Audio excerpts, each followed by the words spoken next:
Hi guys, my name is Rumbi. I am an NHS junior doctor and also a registered midwife. I'm going to talk to you a little bit about the times you may come across me or another junior doctor within your journey from conception, pregnancy to birth and the postnatal period.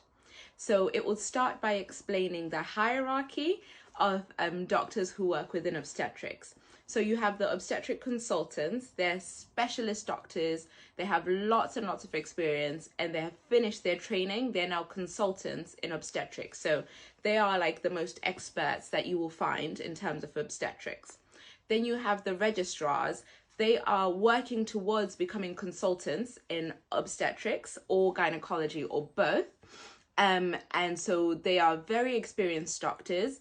They're quite high up in their training, but they're not yet fully completed in their training and they're not yet fully fledged consultants. And then below those, you have what we call senior house officers. So these are quite junior doctors, but there's a range within them. So I would be defined as a senior house officer, although it's only my second year qualified as a doctor. You might find another doctor who's also a senior house officer. However, they're training to be a GP, so they have quite a lot of experience as a doctor. This is their time in obstetrics is just part and parcel of gaining more experience for them becoming a GP, or trainees in obs and gynae that are starting off in their career, so right at the beginning of their training, again may be defined as senior house officers. So there's a wide spread in terms of the doctors you may come across. So as a senior house officer, I will have a rotation through obstetrics and gynecology. You may come across me supporting the senior doctors in a clinic. So you may see me or you may see me shadowing one of the senior doctors within a clinic. You may also see me on a maternal fetal assessment unit. So for example, if you have an urgent matter that you need addressed during your pregnancy, you might come into the hospital, get assessed by the midwives, and then if they feel that a doctor needs to come and see you, you might see myself, and then I will do an initial history examination, present that back to a more senior doctor who will then make the final decision in terms of which direction to go.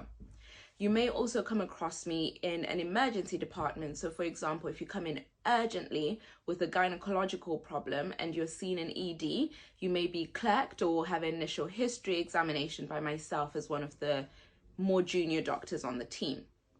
In terms of the labor or the delivery period, if you're having a planned cesarean section, you may also see me as an assistant to one of the more senior doctors during a cesarean section. This could be in a planned setting or in an emergency. After you've had the baby, times you may come across me as a senior house officer in obstetrics is if you need some minor things reviewed. So for example, your blood pressure, just to discuss after you've had your delivery. If you have any questions about the delivery, we can sometimes come in and discuss those with you. Also, if you need any further advice, contraceptive advice, things like that, that's something we can discuss with you also. I hope that information is helpful and guides you through your journey and puts a bit of context on the people you might come across through your pregnancy, delivery, and after you've delivered.